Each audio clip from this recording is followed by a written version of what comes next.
it is 5:30, so we'll go ahead and call the meeting to order. And we have a quorum, even though we're missing 2 people, so just wanted to point that out. You want to go around the table since we do have a guest. I'm Deanna Trouble. I work with the New Bern Area Metropolitan Planning Organization. I'm Abby McClay. I'm with the New Bern Metropolitan Planning Organization as well. Tessie Redevelopment Services. George Giles, Public Works. Trey Ferguson, candidate for Ward 1 Alderman. Rick Terrell, Board 1 Alderman. Ben Lindeman. Mary Davidson. Yeah. Henry Gleisberg. We speak for ourselves. Yeah. All right, and we do have a public comment in all of our meetings. If there's anyone from the public that would like to speak. They didn't show up.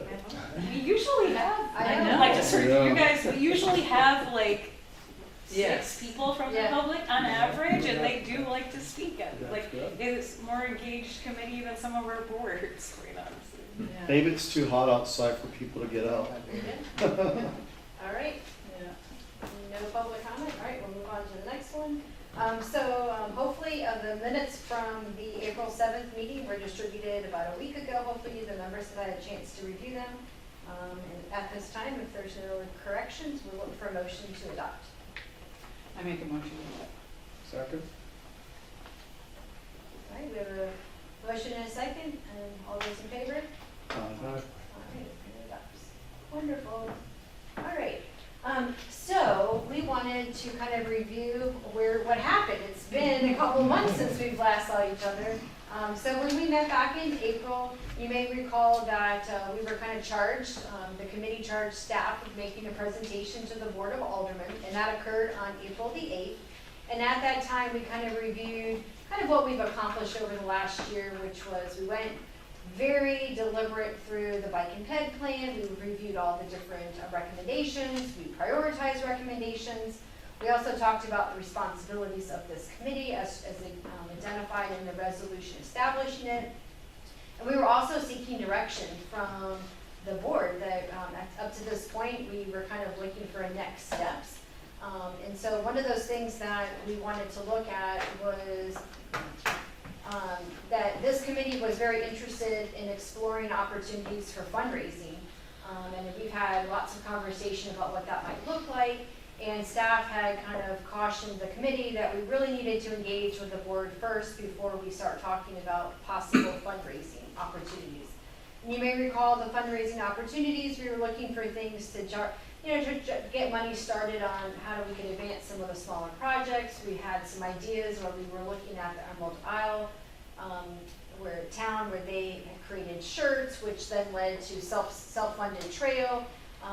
And we all acknowledge that that was a little bit different than our area here. We were also looking for kind of a next area of focus. We felt like as a committee that we kind of exhausted where we were at, where we've identified the list of projects. But it's kind of hard to advance anything more because we don't really have any money to do so. And then we also were asking for representation on the board. So thank you, Alderman Prill, for volunteering to be a committee member, an alderman. And so when we presented this to the board, Henry was there with us, and we were able to kind of present all this information. There wasn't much conversation from the board.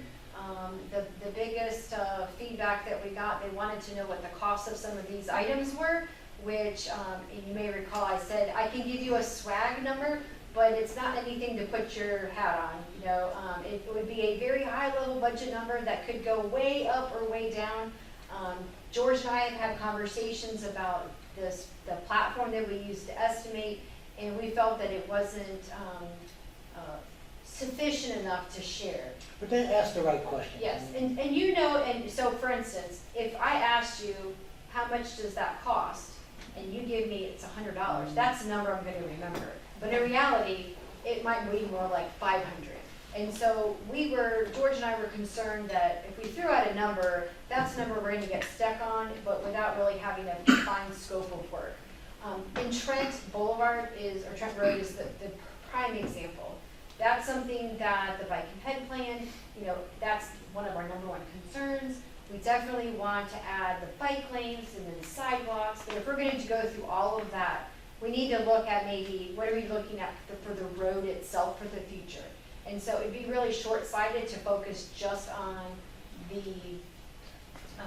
the road wide, or the bike lanes without looking at it as the totality of the project. So we didn't get as much direction as we had hoped. The mayor had suggested that the committee reach out to Senator Brinson, since he was the one that was really behind establishing this committee, to see if there's any guidance that he could offer, possibly any money that he could give to the board to kind of advance a topic. So we're really, from a staff perspective, we're at the point where we feel like we're kind of stuck in moving forward, and kind of what that next step is going to be. So we really are looking at the committee to kind of help guide us. Abby's going to talk next about the safety campaign that we've been talking about, and that's something that we can certainly continue on. But we kind of wanted to pause here and just, have kind of a more of a conversation on maybe what those next steps could be. What are the thoughts on the committee? Because we want to make sure that we're meeting your expectations as a volunteer to this committee, that these meetings are fruitful, that we're moving, that we're advancing, the issues that we feel that are important, but we also want to make sure that it's worthy of your time. So if we're not going to be guessing at a number, what is the next step on, let's say, the trend? Is that the next one on the board that we're thinking is number one? Well, it gets back to where do you want to focus? If you wanted to go the next big project that probably the most costly would be that project. Mm-hmm. If we did that project, then the first step would be doing like a feasibility study. The feasibility study would allow you to consider what are your wants versus the needs, and what are your constraints and opportunities. Another approach might be to talk to the senator. I thought that was a great suggestion. And he might be able to tell us what's the art of the possible, what's reasonable and what's not reasonable. And that might guide us in one particular direction. Do you think we'll be getting his opinion? But, he's been attending these, right? So he knows. Yes, before he got elected, he was the representative to this committee. So I think it'll be partially his opinion, but also having been in the seat for half a year now, he'll know the ins and outs. I'm just worried about opinions. Some people think that big is just unobtainable, so let's just forget it. And I'm just voicing my opinion. I'm not opposed at that, but I think that no matter who we speak to, I think we need to go on the next step. If we need to get a feasibility study, why would we not do that?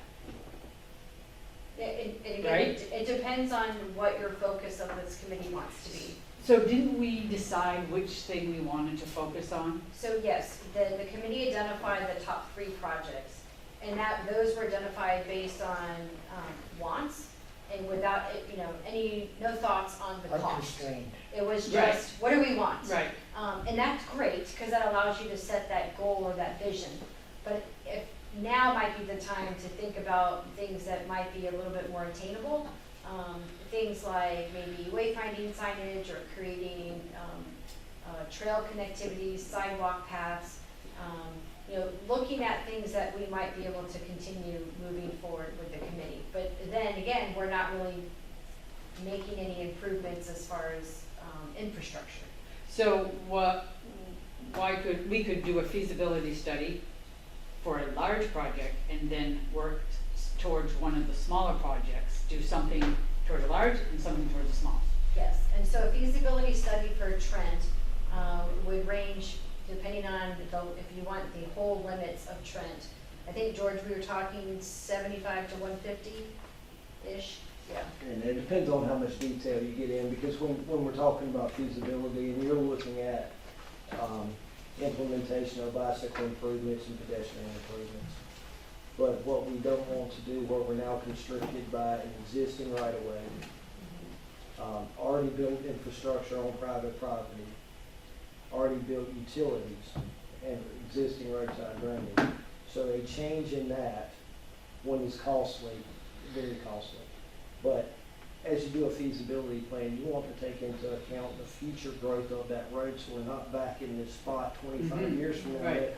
we've done a feasibility study, we built a road, and now we're 25 years down the road, and it's too small. Yeah. It either doesn't connect places, or it doesn't have the capacity to hold the volume of roads, of the traffic. And we're gonna see, I would anticipate, with the 43 connector coming in, that more use of Trent may happen, speculative, because of the ability to side slip Martin Luther King to get downtown. Mhm. So what is that gonna do to our ADT numbers, you know, once the 43 connector has been Mhm. completed, so. Okay, so when you say 150, 200 feasibility study, what does that mean? So it's 75,000 to 150,000 To do the to study? do the study. And the Okay. study, all the study does is document existing conditions and then evaluates all your alternatives. Mhm. So we might say we want road widening with pipe ditches, a bike lane and sidewalks on both sides. And we say, this is what we want, and they're like, okay, well, to do this, it's gonna cost this much. Or we're like, oh, that's too much, let's only put sidewalks on one side of the road and maybe not widen the road, and then it just justifies the why. So when you're getting ready to go for funding, we have a really good cost estimate, and we're able to submit that project. Now, the pros of Trent is that it is on what's called the federal aid route. And so even though it's a local road, it is a road that we can submit for potential scoring and funding through NCDOT's prioritization process. That doesn't mean it's getting funded, that just means it gets to compete with all the other projects in the state. And quite frankly, we might think it's congested, and we might think we have a safety issue, but that's not what the numbers show. And so we could submit the project, but it's not, the likelihood of it getting funded are really low. And so that would be something that we could do that feasibility study or something like that now for the future. So that being said, even though that's a high priority project, I don't think that there's anything we can do in the short term without going to that feasibility Yeah, study. who on does that the road. feasibility study? So if we're gonna do the feasibility study, our best bet is either to partner with NCDOT or to hire a consultant and have them do the feasibility study that matches NCDOT's requirement. That way So we when can- if you were to partner with NCDOT, then they have somebody that we would be paying for? No, we would either we partner with DOT and we use one of their consultants, or we go out and use our own consultant. Either way, DOT's at the table with us. Right, so I guess what I'm saying, and just want clarity, when we partner with NCDOT, how do we pay them? How is the money coming into? It just depends on who's taking the lead. So if we take the lead, then we would be responsible for paying for it. If NCDOT takes the lead, then they would be paying for it. Mhm. Okay, I'm still confused. Is anyone else confused? No, but to me, it seems like, no, I mean, I understand, I've done contracts and bidding before, but it seems to me, no matter which route we go down, to avoid your scenario where we paint ourselves into a corner on unforeseen developments, anything we do should have that big master plan in mind. Yes. So that I was gonna come to that after I understood the feasibility study. I still don't know whether they pay for it or we pay for it, NC or us. Who are we paying? The consultant. The consultant consultant. would So also- either way, there's going to be a consultant that's Yes. about $150,000 to $200,000 that we're Well, cutting a check. I said 75 to 150, but it really depends on the level of complexity, depends Okay, on how much. okay, So thank you. that's just, 75 to 150 is just kind of the general range that we give ourselves. Okay. But once we have a definitive idea of scope-wise, then we can go out and get that estimate. See, I didn't know if you were just using like funds from a salary from a Oh. New Bern associate. Do you Oh, see yeah. that? Well, I Yeah, just yeah, wanted we some. would- Yes, we Yes, would end now up I being the understand. consultant. The Yes. consultant would do all the work. Yep. And, the city, the MPO, and DOT would be at the table. Yeah, okay, Scoping thank you. out the project and reviewing all of the options. Okay, for bearing with me, Yeah. thank you. That's okay. So now, now I wanna go over here and say, so how long, when is this on the books? The 43, is there any talk about? The 43 connector from my meetings with DOT will be let in July, when they This put out the bid. And then they should start construction January 1. And how long do they expect that to take? I've heard 18 to 24 months. See, that's great news. I'm done. And I mean, and so to George's point, we don't know what traffic's, how Right. that's gonna impact Trent. The other option that, George and I were talking about, I'm like, well, maybe, if maybe we need to force all the traffic back to 17, let's focus on improving 17 and leave Trent as a 2-lane, putting in some traffic calming to slow down the traffic, Mhm. which would make it safer for the, Yeah. so that's another alternative that would be evaluated for this feasibility study. Yeah. But I don't think we're there, I don't think we're ready for that yet. Right. I think that's something we can plan for in the future, because one, we need to have money in order to move that forward.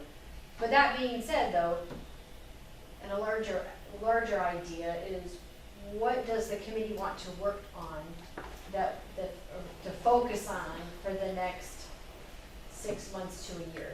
Mhm. Has the committee been following the board's progress, Board of Aldermen's progress on the proposed bond ordinance? Yes, George has been giving them updates. Okay. And So are you looking at, through working with George, are you looking at any possible bike and pedestrian component of that could be incorporated as part of the bond projects, assuming the bond ordinance gets approved by the board and ultimately gets approved by the voters? yes, And actually, one of our projects is, and this is how everything is related in infrastructure on the roadway. We have in one of our stormwater items in that stormwater bond, Oaks Road. So there are improvements we're recommending the sections of Oaks Road that either don't have roadside drainage, because a lot of that road, the intersections of side streets, residential flood, it'll allow us to put some storm pipe down those roads, which now we've got storm pipe, we've got roadside drainage, but it also allows us a space to put either a sidewalk or a multi-use path. Mhm. So when we talk about pedestrian and bike improvements, we've got to have a place. Well, if now we've accommodated the stormwater, we've tackled a big costly issue. We're then extending sidewalk or widening multi-use within the existing right of way. It's much more feasible, dollar-wise. And so we did, and Oaks Road was one of the Yeah. primary routes, I believe, that y'all had pushed for, is obviously on the bike and ped flags. Our goal is to somehow get us where you can go from Lawson Creek all the way to Martin Marietta, to the parks. And that would be all the way through the ranch right downtown. Yeah, that's So that, great. that's kind of our internal goal to Yeah. get to there, but we're stuck right at the bridge at Jack Smith Creek right now. Mhm. And then we have to tackle the roadside ditches and drainage down Oaks. How is drainage, it has nothing to do with bicycles, but how is drainage gonna help? I mean, that road is like 2 feet above sea level. Well, there are a lot of intersections of the road that there's no place for surface water. So either it soaks in or sits and evaporates in the heads of the intersections. So we have outlets, meaning there are ditches either tied to rings or Jack Smith that we can start cutting ditches or installing pipes now. Granted, the water table's so high, they're not gonna be big pipes. We'll be able to take the water off the road. And now pipes underground, there's no ditch. We can now have a place for sidewalks. And given the fact that Martin Marietta is a part of the proposed bond ordinance, I mean, further improvements at Martin Marietta Park, a key question is, well, how are people gonna get there? So the Oaks Road project potentially is one means of providing better access to and from the park for pedestrian and or cyclists. Would that include that So- 1/4 mile of Glen Burnie as well? We could do that in cooperation with DOT. That portion of right of way is DOT, but there's adequate right of way. We've looked at which side is best. Obviously, we'd rather transfer the traffic at a signalized intersection, even though that was timed right now to get us on the, I guess that would be the west side, to then be on the Martin Marietta driveway side. So you're not you're not crossing mid-block or having to cross in front of the driveway. So that is our thought process now, but we're a long way linear foot-wise from Jack Smith Creek to get to Martin Marietta. But, you know, you all as a committee have great plans, great vision, and same within traffic, you have these plans and future planning for, you may never see the plans you do. But if you don't plan now, it will not happen in 25 years. It will not be there for the next person that wants to bicycle or a sidewalk area, because it takes so much effort prior to get to that point. Do you think back when they designed all the streets that they had growth in mind for the town? Because it's almost like Trent Road, it's almost like they had no growth in mind for Trent Road or a lot of other places in town. Trent Road was called Wilmington Highway. Mhm. That was how you got from New Bern to Wilmington. Interesting. So, traffic planning probably not, because it was accommodating horses and carriages. As many streets downtown were never designed to accommodate a vehicle. I was told there was a pecan grove out there or something like that. Is that true? Back in the day? I'm not that old. Alderman, your inside baseball knowledge of how the money and what the best course of action for leveraging other initiatives is exactly what we need. Yes. Thank you. Well, and to answer Ben's question, this is my answer. When any elected body is looking at major projects, you say a major roadway going in, and looking at the cost, they're looking at today's numbers. Mhm. They're not going to be very concerned about 25 years, 30 years down the road, what could happen. Mhm. No guarantee it's going to happen. Yeah. So, and if they were to do that, then what are the projected numbers to build it out to accommodate this possible future need? And the numbers are astronomical. Well, it'll probably be more than it is So now. elected Yeah. officials are not, generally, elected officials are not going to do that. They don't plan for that long in the future. Thanks, Ben. I had to ask that question. Oh, maybe we could buck that trend. Yes, there you go. But again, I mean, I guess just to kind of anecdotally, you know, it's, how do you eat an elephant? And in this case, the elephant is the bike and pedestrian master plan that has a lot of great information, options that could be done. But the reality is we don't have the money or the will to move forward with all of that. So how do you eat an elephant? Well, one bite at a time. So look for the opportunities where you might be able to piggyback on what direction the city is moving in. And this bond ordinance is the best opportunity you're going to see in quite a while to try to piggyback on top of that to get some smaller projects done. It's going to be piecemeal at best, but it's a start. Well, that was my thought, not said as well as you, but that was kind of where I was going as well. We need a practical approach that doesn't work in isolation on other initiatives that are going on. And oh, by the way, since the money is being spent, sometimes you could spend a lot of money but get twice as much done if you do two things in parallel, as opposed to do two separate isolated efforts. It's going to wind up costing a lot more and maybe not even be as effective. I mean, what input has the committee received, if at all, from different parts of the community as to what the community would like to see?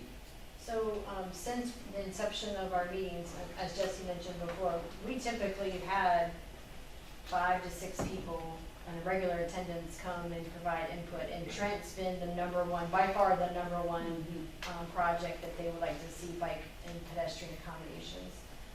And then from a staff's perspective, we have, George and Carrie are both, they come to the meetings as well. So I feel like we have lots of representation from the city where we're talking about opportunities to partner with projects and adding bike and ped. We've also had members, representatives from DOT who've communicated back some concerns from safety, so we've been able to address some of those items as well. Or we've been able to share with the committee what opportunities DOT has taken for improvements. I know the city, this is a while back, the city had this bicycle ride that they all met at Union Point Park, and they had this map, a map of the whole area, had the bridges, everything like that. And at the end of the bike ride, they had the community circle where they thought needed improvements for bikeability in this town. I think it was for pedestrians too, but maybe we should have something like that for the community. That's a Like, good idea. do a bike ride, and then we could do helmet fitting at the thing. I know this committee's fitted helmets, right?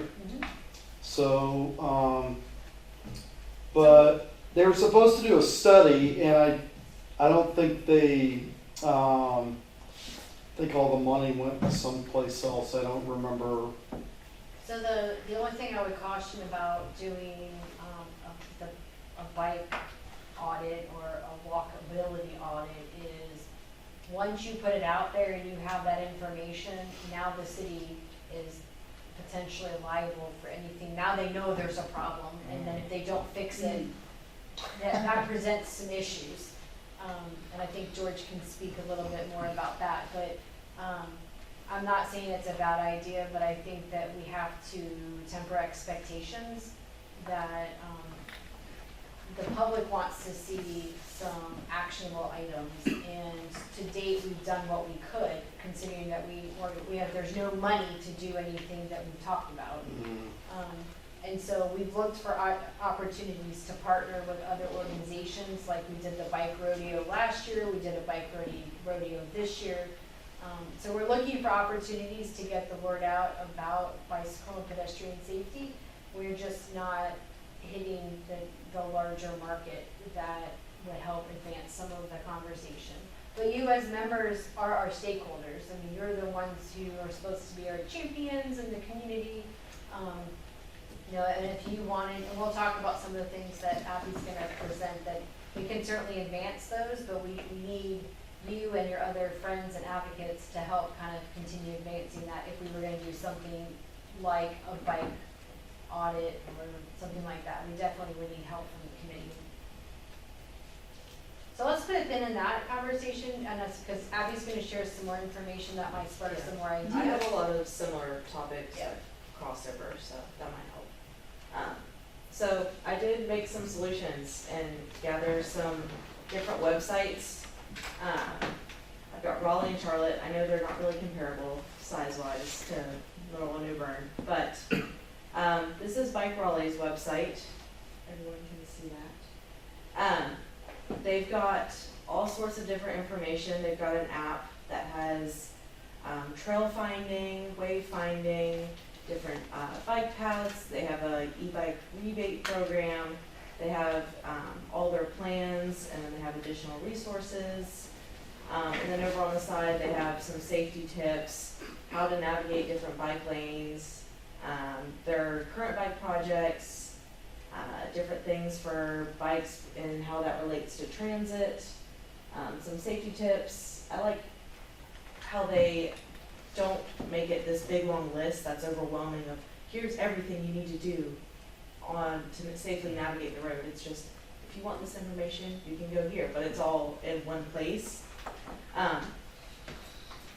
If this is something that we wanted to do obviously cost would need to be a factor for things like the app, or a wayfinding, or we could do some sort of just general map on GIS, that's an overlay.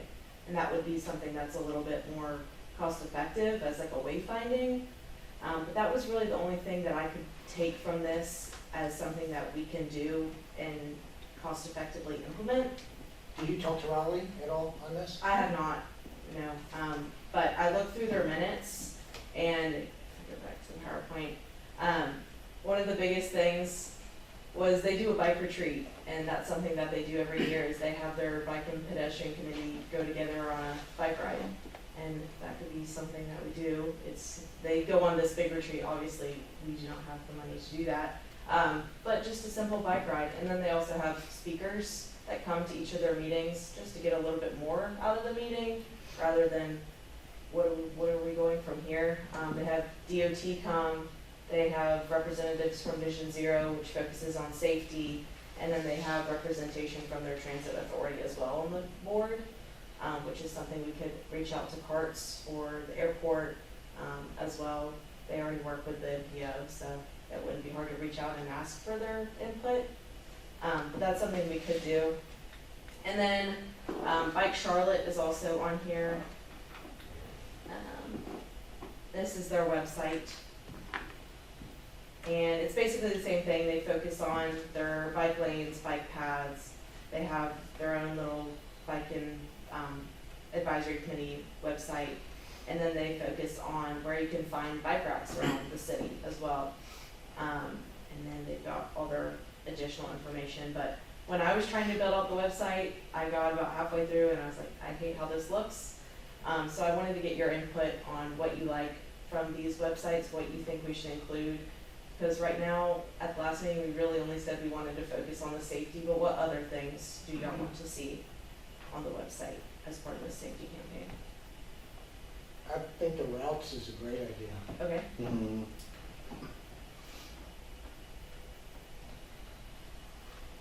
Anything else? I like the idea of the bike racks. I feel Yeah, like bike if you're racks gonna, is- Somewhere to include if those. we ever, somehow we could, So, I've lived other places, obviously, but in Pensacola, they had bike racks on every street corner, just about. And you could put 4 bikes up to one. They looked like a bicycle. It was made out of metal. And the ones that Fleiss provides is great, but these were at all the corners of the streets, and they were anchored into the ground. And if people knew that they could lock their bikes up safely, they would be more likely to ride more Yes. in town. Yes. So I just thought that was a great thing that they did down there. I've dragged my bikes through many stores saying, I can't leave this outside, can I just put it by? I know, I brought mine into Harris Teeter and they all Yeah. have a fit when I do that. I'm like, I'm not leaving my expensive road bike outside, Yeah. sorry. and So they that's have great. the room to Good put for- a bike They rack. do. It's expensive, but like if you go and look in Pittsburgh or Palm Springs, they use the bike racks as street art. Yes, Yeah. we do. Yeah, I mean, the ones in Pensacola, it looked like a They're pretty, bicycle. they're artistic. Yes. Yeah, They it would was lend really themselves cool. to our community, I think. Yeah, I think we would have to look at places that had available square footage. Most of the time, unfortunately, in the historic district, square footage is limited on our sidewalks, but we do have city parking lots that are. let's nearby make the around streets town. one way and then extend the sidewalks George out. and I dream about this downtown all the time. Our sidewalk issues, deciding to You know, help these days- merchandise on the street, outdoor dining, this is our answer to Yeah. that. Talk about expensive. But just to take off of that, and I'm not against looking at one-way streets downtown. I've mentioned that plenty of times. But one possibility might be to approach the Board of Aldermen to see if they'd be willing to give up a few parking spaces scattered around downtown that so the sidewalk could be extended out into these Mhm. parking spaces and have it Oh. dedicated I see what you're saying. for Yeah. bike racks. The town would have a fit about that, probably. If you're talking at most maybe a half a dozen, Yeah, is it yeah. gonna impact? Yeah, I think it would be No. great, but the town But would, people would not, people are gonna complain about, yeah, they do. but it's a smaller way of approaching getting the Mhm. bike racks down. Yeah, that would be Without awesome. major projects. And it Yeah. wouldn't have to be expensive. I mean, you can go to a trade school and get welding students to build with bear shape bike racks or whatever. And it really would not cost a lot. We have 4 parking lots downtown. Nobody uses That- them. Well, it's just like parking, you know, people want to park in front of the store, we're not gonna be able to accommodate a bike rack, you know, 3 or 4 on a block, you know, you still have to walk. Well, walk bikers walk. aren't afraid to Well, walk. that's what I was, Yeah. but I do understand a safe place to walk, you know. Yeah, that's secure. really all we care about, yeah. And it can't be And- someplace isolated, it has to be in front of Right. some place where people would see someone cutting a wire. It's a lot easier to accommodate in an already public parking lot that city controls than it is within the street that then impacts directly businesses that are. That's what they look like right there. Mhm. Oh, yeah. But I mean, this is a cheap solution on something we're working on already too. I mean, there's no reason we can't require, when a new store opens, that they have a bike rack. You actually get to count them as parking spaces, see down there, Yeah. parking, I've done that. And Well- the city's not done this yet, but it is like we're updating an ordinance anyways. Certain number of spaces you have to provide. How about this? We get the Bike racking businesses to sponsor a bike rack. You can make them all the same, all look the same, and get them to sponsor. There's definitely an opportunity for some kind of campaign like Yeah. that. Yeah. That We could was- brainstorm this. That was my next point, was Charlotte does a bike-friendly business Yeah. competition, so they make all their businesses compete. And whoever gets the most bikes in front of their business to come in and mention this campaign gets like a free handout or a freebie or a reward or something. That could incentivize the businesses to want to participate. Plus, you wouldn't even have to only reward the winner. It could be publicly recognize all the participants. So I think getting other stakeholders involved or getting these businesses involved would be something, and like you said, bringing in, since we're doing the ordinances right now, making it a forced effort that we're focusing on could be something that could be, really change the tone. Did you have something to say? Not to overstep, but just to add to this conversation, and I would encourage the committee members to go to, when you're talking about funding, and funding especially when it's this bike rack art type of, I know that Swiss Bear is actively putting grants for these kind of gateway art projects that could very easily incorporate, I think, could easily incorporate a bike rack. And then as far as the funding source, when you're doing it right downtown, definitely reach out to the MSD. We could get John Berger from the Bank of the Arts to weld them up. And we've actually had community college, Yeah, the their community college. welding classes, welded Yeah. fences and things like that for us as practice. You're doing them a favor. What's MSD? The Municipal Service District Advisory Committee downtown, they deal with, well, what do you, if you want.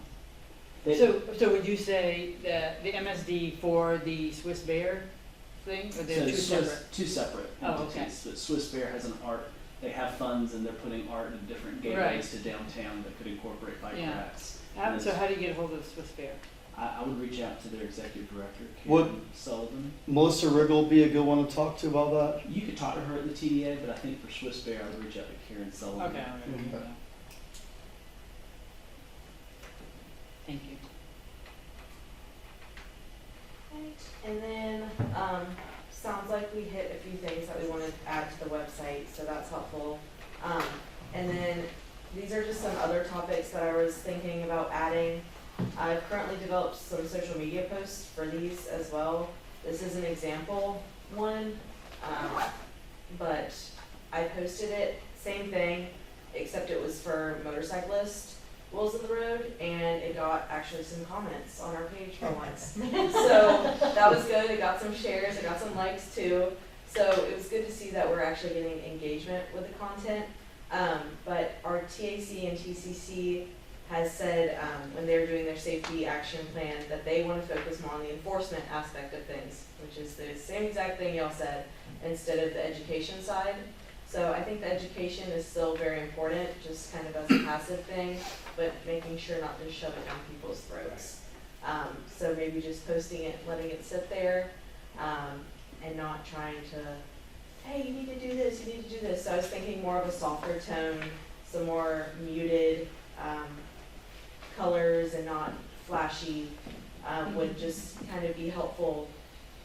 You don't have to pay attention to this, but it's good to pay attention to.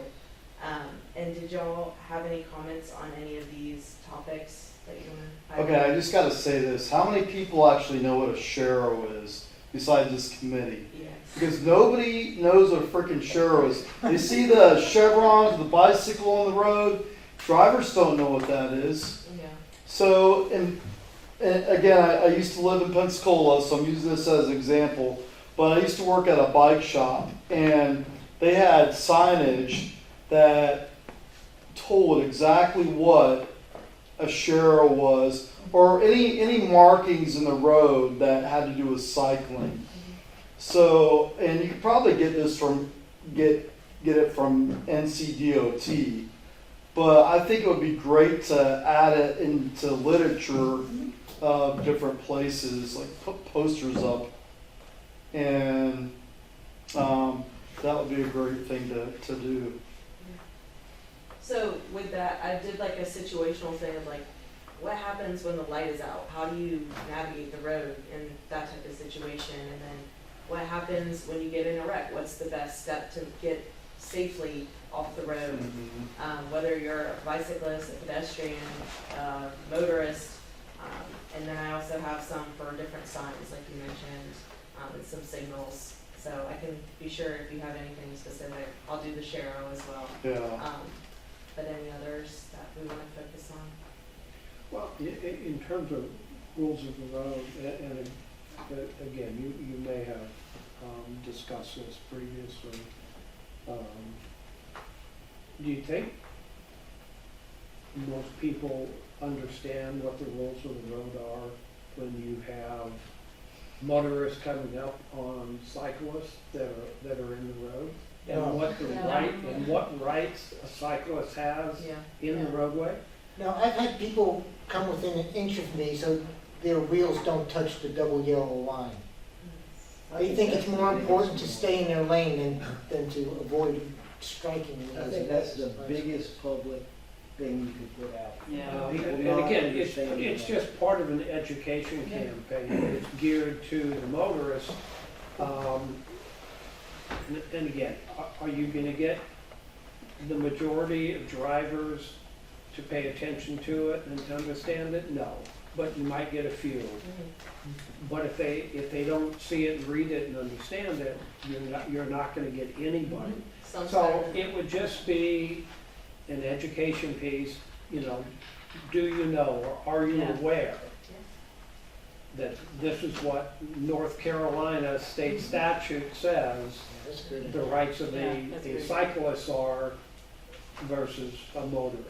And as much work as Abby puts into Facebook and Instagram, it's only as good as what's actually being shared by our followers.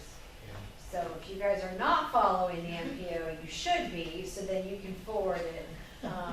But I mean, and some of that stuff, we can certainly do some paid sponsorships. That's something that the MPO can pay for. But what's the law? It's either 24 inches or 36 inches. You are required by law to stay clear of a bicyclist. I guarantee you, 98% of the people don't know that. I think it's a mere fact that people don't realize they can cross the double You can line. Yeah, read it, go it's right. also- That was the one thing we learned very Yeah. early on in this That's committee. I think that's the biggest unknown to drivers, that is allowed. Yeah. And we talked about too, about part of this the safety campaign, once we get it on line and everything is partnering with the downtown businesses, since there's so many pedestrian, foot traffic down there, is if we can partner with the businesses, maybe working with Swiss Fair to get the word out that, that some type of engagement that might be like a flyer with a QR code or something that we can get just some engagement to get that learning as they're sitting there, having a cocktail. They're like, oh, what's that? So those are some opportunities that are coming once we kind of develop the website. And there are a few road placards, whatever they're called, that say share the road and have a bicycle on it. That, to me, that's a nice, subtle, muted reminder that, we're not second-class citizens. Yeah. We have the same rights as cars, and we're more vulnerable, so just be conscious of that. Well, I've seen a lot of cyclists not following the rules of the road by riding down the wrong way. And these two girls were going down Trent Road one day, riding double file, going the wrong way. And I'm just like, They don't help our cause. That's for and sure. people were having to go, they were having to go way around them to, and they were not riding single file. Now, you should be able to ride double file because you're more visible that way, but with there not being that many bike lanes in this town, we're forced to ride single file. But if the police knew the rules, and I'm not sure that they even do, but if they could pull somebody over and not give them tickets or anything, but just give them general reminders, hey, you're supposed to be going with the traffic, and just give them gentle reminders of the rules of the road for the bicyclists as well as the motorists, I think that would be helpful. And in other towns, the police have been giving bicycle lights to cyclists that are don't really have the means to get around by any other. So I thought that was pretty good. And like you were saying, New Bern is bikeable. We've ranked well. This is the pictures from Redfin, which is like similar to Zillow, but it ranked Greenville, New Bern, and Havelock in the top 10 for the whole state. Really? Yes. Wow. As areas that would be good to be bikeable if we had the infrastructure, and we had the Not bike just lanes. because it's scenic. Not just because it's pretty, but also that.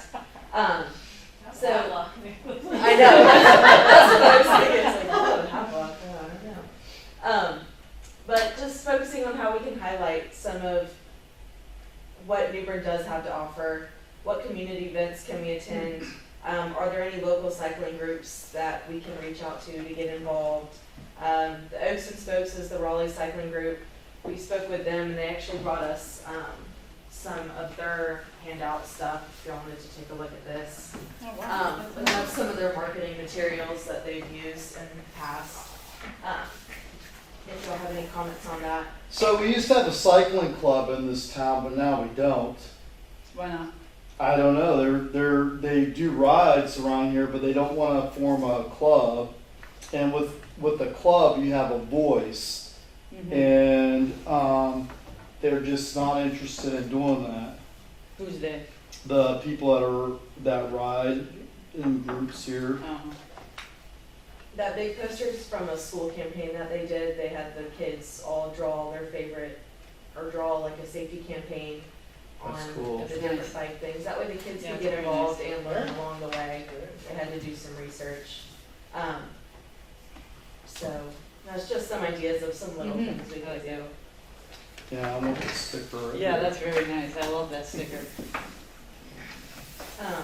And then also we participated in the bike rodeo in May. Here's some pictures from the event, but we had about 24 kids attend this 4-hour-long event, and we had over 200 helmets. We handed out, all 24 kids got one that was properly fitted to their head that they got to take with them, and then we also handed out some bells No, they did another one. and some bike blocks. And then we had some slushies. They sold out of slushies, and that was the big draw to the event. But after the event, we had like a recap meeting, and they said, we love the venue, we love, the messaging, but this is not something that we can do moving forward. It was an organization that hosted it that's not bike related, they're drug and alcohol prevention related. So the messaging was kind of off with that, but I think if we could find someone who would be willing to put on a bike rodeo, it could definitely be a hit. The venue was great, and I think we have some good recommendations of what could be good moving forward. We just have to find the right source to host it.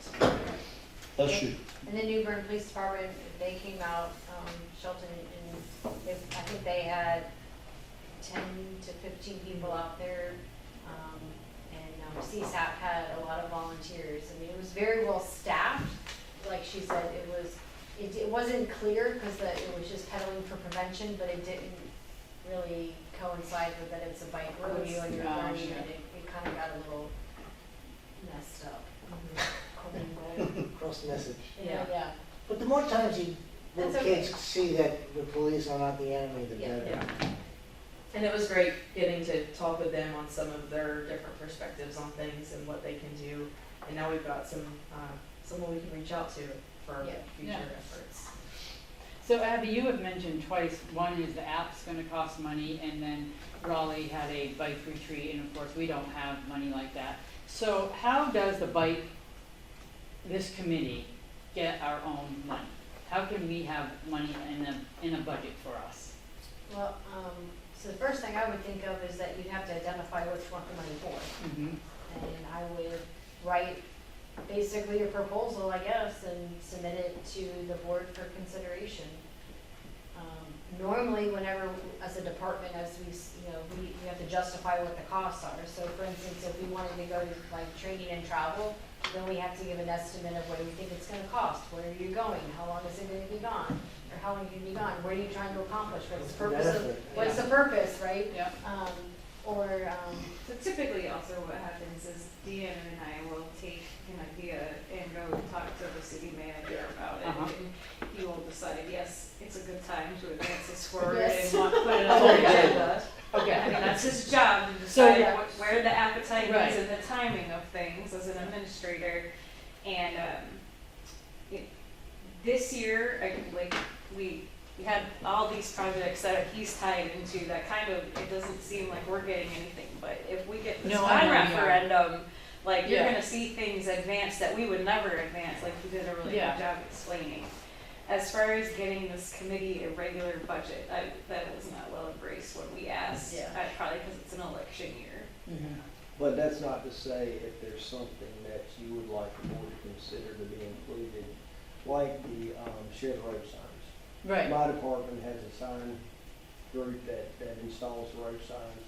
If that's something that y'all would like, then certainly I can talk to the city manager, and we can purchase and install some signs and display cases you would like. We have funding available for road signage. Okay. And things Yeah, that yeah, happen that in have to be parks huge, too, yeah, they're that have to easier be to a get huge a thing. good nod Yeah. of. If you just think of things that we can accommodate already in our current maintenance and improvement funding, we can certainly do that. Certainly we're not gonna, $100,000 thing is different than two $45 signs. Yeah. So. So when we're discussing things and then we say it takes money, then we should stop and say, okay, that's this, we'll have to request it. That's what we do, okay.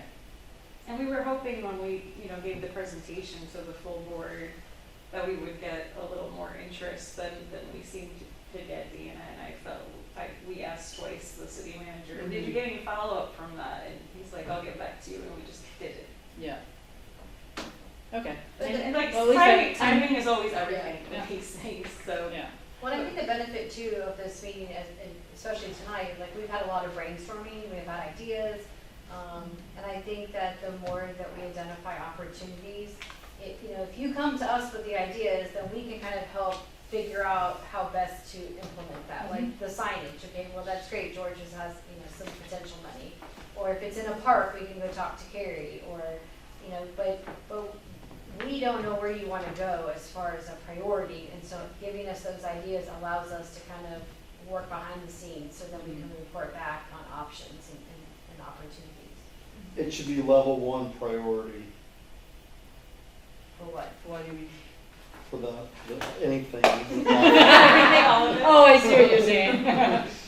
So, when we voted on the large thing, but did we vote on some smaller? This was so No, long ago. No, we I- really focused Sign on, loss.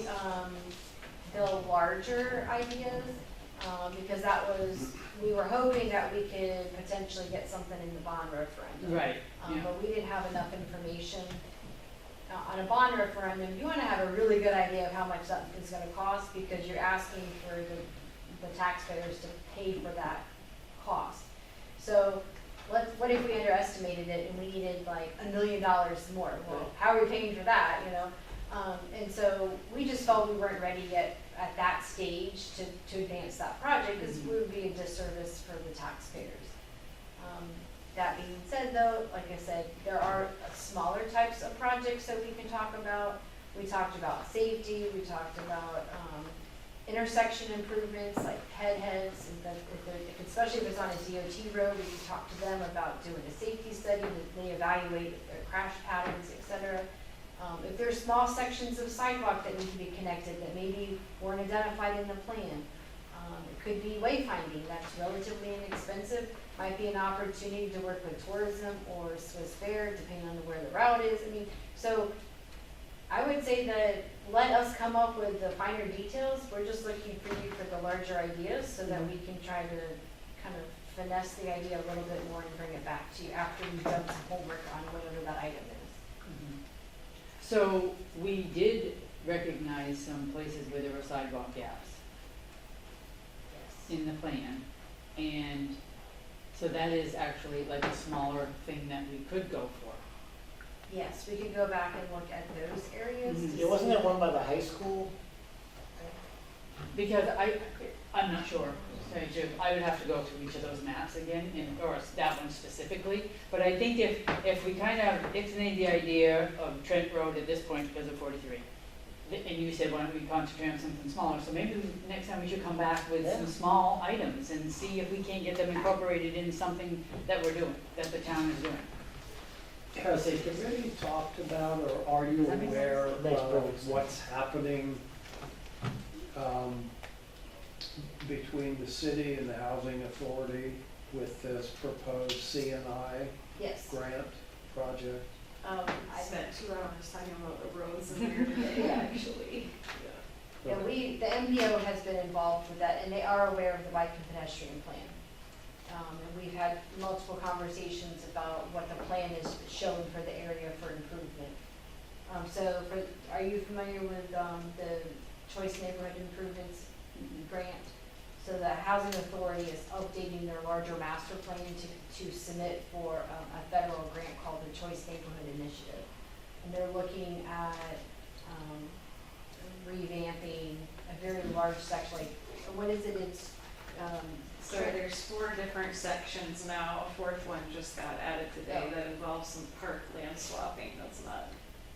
But there's going to be a lot of revisions to roadways, and at this point, the project includes the old. If you're familiar with the Five Points area, the old Days Inn lot, No. Backs up to Oh, the sorry. Habitat store, Okay. so if you're at the Habitat Oh, store on okay. Pollock and go, Yeah. yep, Yeah, we're working on that. that site, the that's FRD. going, that would be Danish school sort of site, the central focus, but it's not the only location but also Trent Court. that would Mhm. Did be they involved. talk about putting that Pepsi museum there? No, that's Yeah, what They we- did. that's independent situation, Okay. yeah, but yeah. But again, it's a big if at this point. The way it's gonna play out, assuming that the Board of Aldermen say yes to moving forward with us, is the city would be the applicant for this grant proposal. The Housing Authority would be a co-applicant. And that's a requirement of HUD, that it be structured that way. If the city were to be successful in getting this grant, you're looking at, could be 40 million, could plus or minus. The focus of it would primarily be to rebuild housing out of the Trent Court, the units, the buildings that got flooded. To rebuild units, and it's not just low-income housing, this is market housing, so it's gonna be across the range. But if you're looking at a potential grant of maybe upwards of 40 million, could be more, could be less, that's a lot of work that's gonna be happening in that part of New Bern. And it's going to incorporate improvements to roadways, to utilities. Sidewalks are gonna be a part of this, because you're dealing with a population that isn't as mobile generally as we are in terms of the availability of vehicles. So they rely more on walking. You see a lot of people cycling because they don't have cars. They rely on the county transit system to get around. So that is going to be a part of this project. So you need to the committee should be looking at projects that you would like to see happening in this choice neighborhood area that would further this committee's goals. Might not be projects that you've identified as priority items, but might be much smaller projects that could get done as a part of this bigger project. So that was one, but you said there's now 4.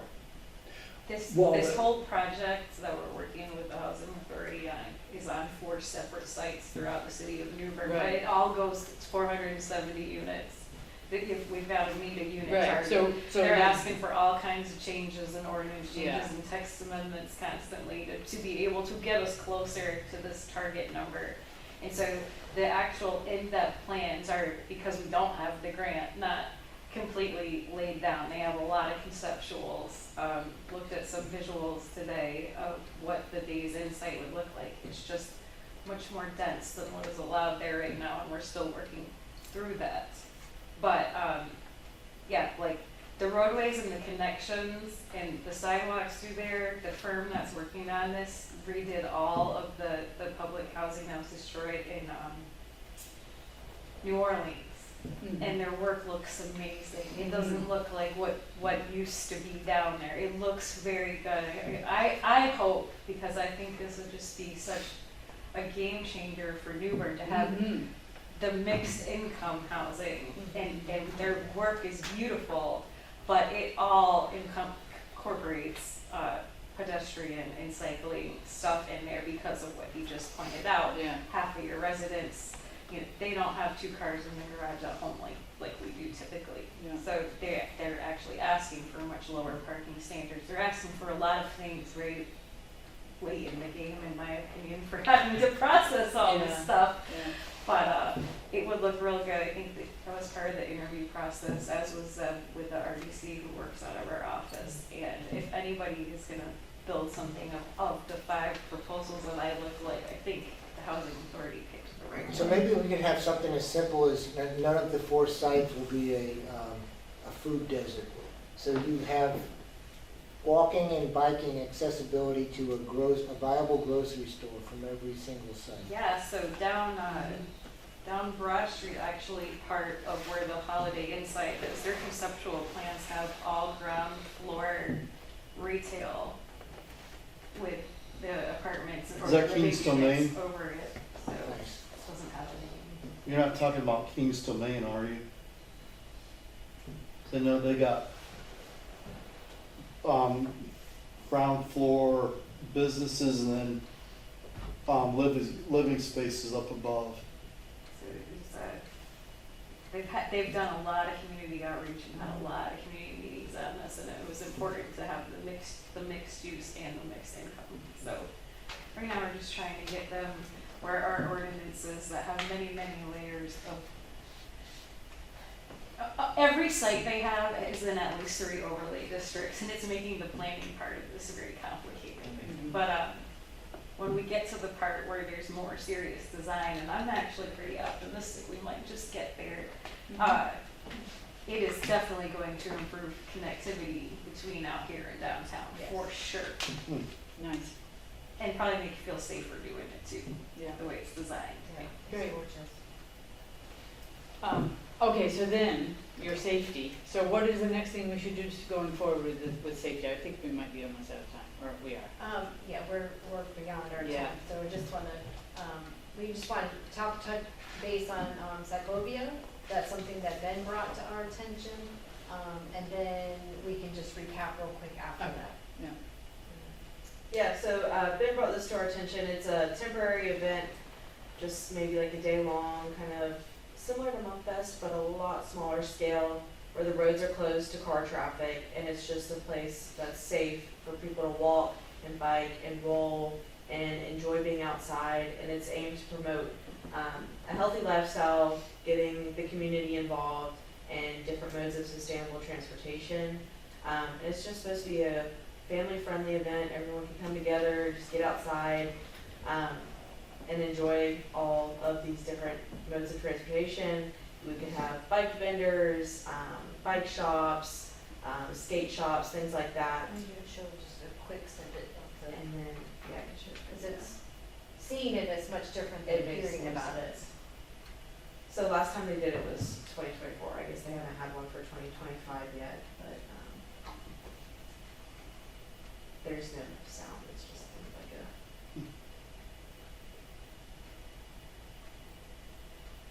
And this one is in Pensacola, Florida. Pensacola. It was an amazing event though. It was just a really cool thing.